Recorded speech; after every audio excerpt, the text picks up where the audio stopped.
Hola chicos, bienvenidos a nuestra charla TEN. En este caso veremos la arquitectura y los videojuegos están tomados de la mano.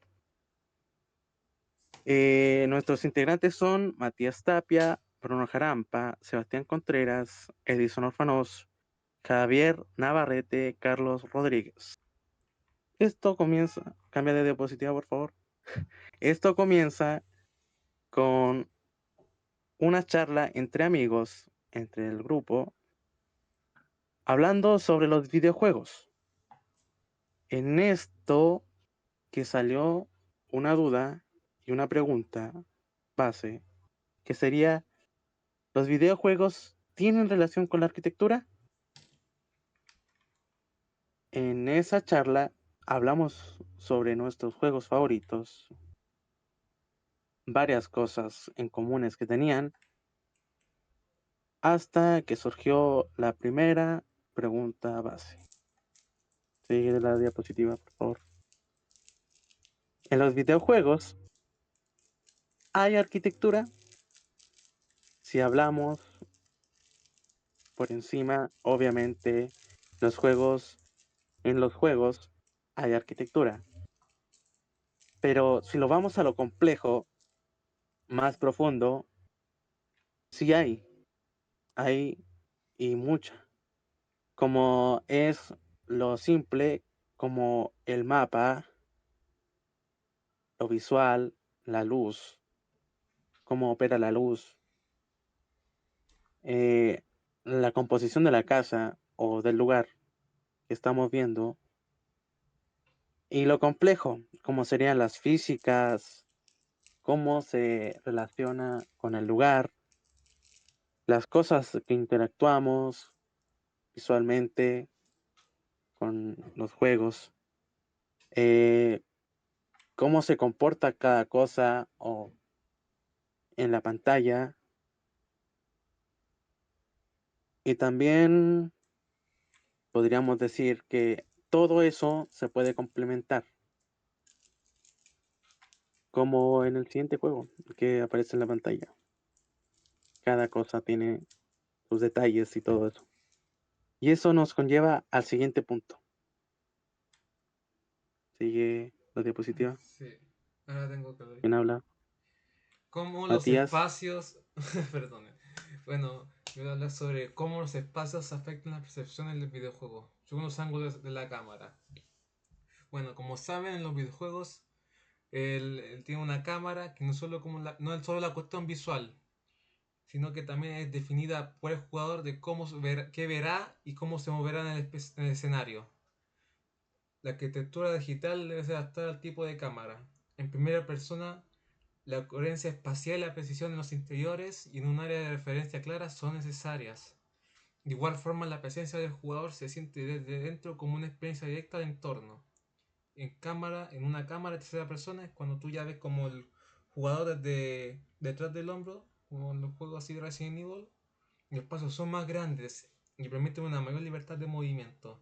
Tanto el personaje como la cámara se mueven sin restricción en cámara fija del espacio, y los lugares son diseñados como un escenario de tipo teatro, ya que son vistos desde ciertos ángulos que requiere una arquitectura clara y legible desde arriba. El ángulo de cámara determina la escala, el movimiento y las líneas del mismo tiempo. La cámara es fundamental para entender cómo los espacios virtuales coherentes y prácticos son disfrutables. ¿Cómo hacer que los espacios sean disfrutables y coherentes? ¿Los videojuegos pueden enseñar sobre diversidad arquitectónica? Y la respuesta es sí. Los videojuegos pueden ser una herramienta eficaz para mostrar diversidad de la arquitectura mediante espacios virtuales inmersivos que dejan al jugador ver distintas arquitecturas de distintas partes del mundo, como en el juego de Assassin's Creed que pueden ver acá al frente de la pantalla, o en el Ghost of Tsushima, ese juego tipo Dark Souls de Japón, o como el Tomb Raider, donde quedan ciudades y altares y construcciones antiguas arqueológicas con un gran nivel de elaboración. Ayuda a entender no solo su forma, sino también su ámbito cultural. Además, al estar en estos mundos virtuales, el jugador crea una idea del espacio que le ayuda a aprender sobre estas formas, materiales y uso de construcciones. Pero esta imagen trae consigo la responsabilidad. no se busca bien, puede caer en clichés o simplificaciones. Así que es importante el trabajo de arquitectos y un historiador a la hora de hacer juegos. Y ahora vamos a pasar a la siguiente diapositiva que va a ser presentada por mi amigo Carlos.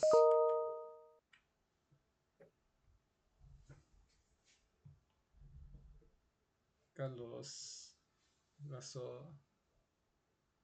Bueno, parece que Carlos se quedó dormido, gente, así que voy a hablar yo en este caso. Las salidas laborales en la arquitectura, o sea, salidas laborales como arquitectos.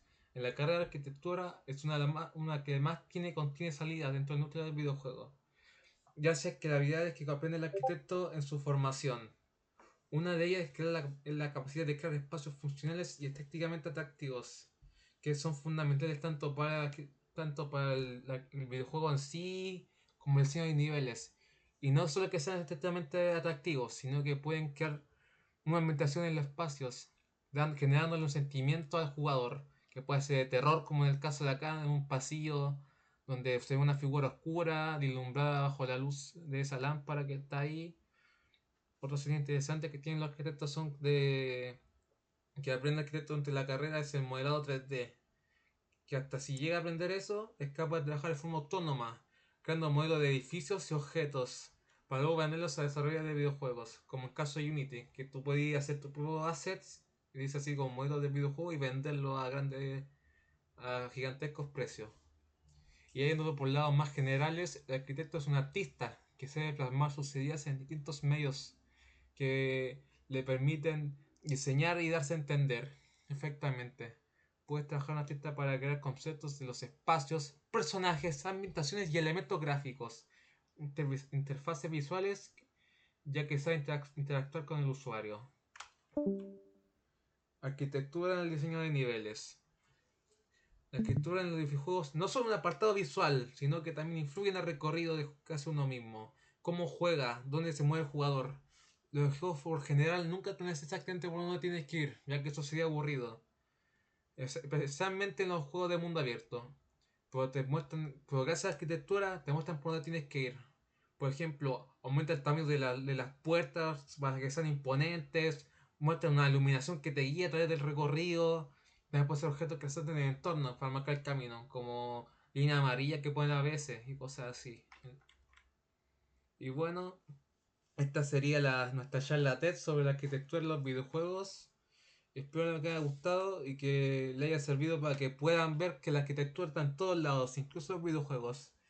Y de una forma que la gente realmente no se pone a pensar de cómo la arquitectura está presente en los videojuegos, en la ambientación, en los lugares donde atraviesa el jugador, en el sentimiento que generan.